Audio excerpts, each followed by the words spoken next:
Alam kong health conscious rin kayo mga Mars, kaya heto ang meatless dish ko para sa inyo. Ang adobong sitaw with tofu. Okay, so let's start. Ayan, magsusutay muna tayo. Unahin itong garlic. Ayan. So, hayaan lang muna natin siya na mag-golden bago natin ilagay ang ating sibuyas. Yan ako, bagay na bagay sa inyo to kasi pag gusto niyo yung very, very light lang yung pagkain nyo at hindi mabigat sa tiyan, perfect itong adobong sitaw with tofu. Ayan. So this is it. Yan. Pag medyo okay na yung ating sibuyas, ilalagay na natin itong ating toyo. Ayan. Yan. Saka lalagyan natin ng konting water.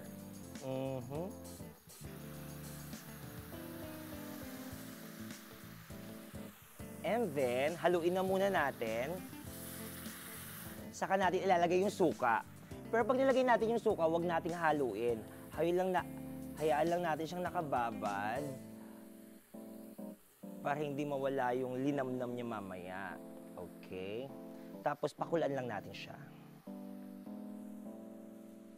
Tapos, lagyan din natin ng pepper. Konti lang. Very, very light. Yan.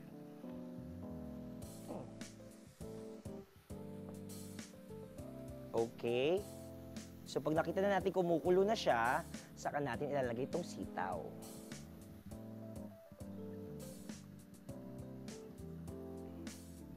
Yan. Bango, di ba?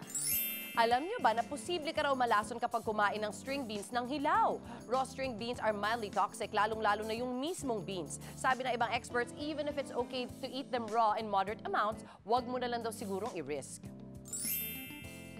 Pag sobrang alat, pag gusto nyo medyo matamis, pwede ka magdagdag ng sugar. Pero konti-konti lang.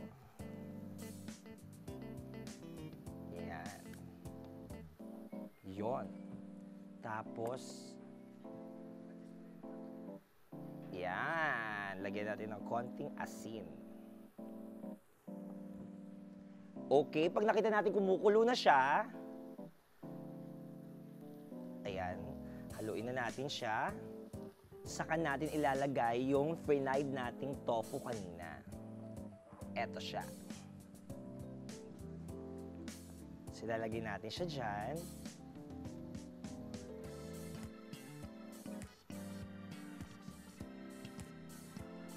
Yan.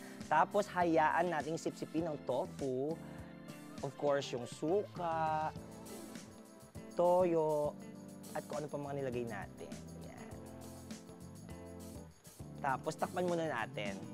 And iwanan natin for a few minutes. And after that, luto na ang ating adobong sitaw with tofu. O, di ba? Isn't it great? Ang bilis nun, na.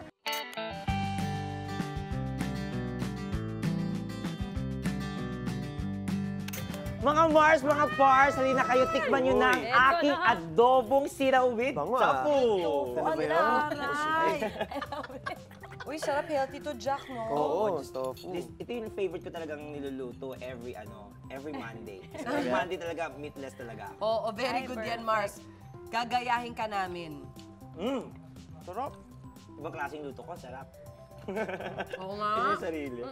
Sarap. No, okay na, no?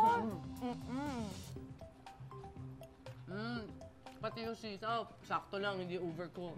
Crunchy. Thank you, Mars! Thank you, Mars. Sarap, healthy. Ito na guys, after the break, silipin natin ang mga negosyong pinagkakaabalahan ng ating mga kapuso na sina Tart Carlos at Diego Llorico. Susundayan dito lang sa Mars!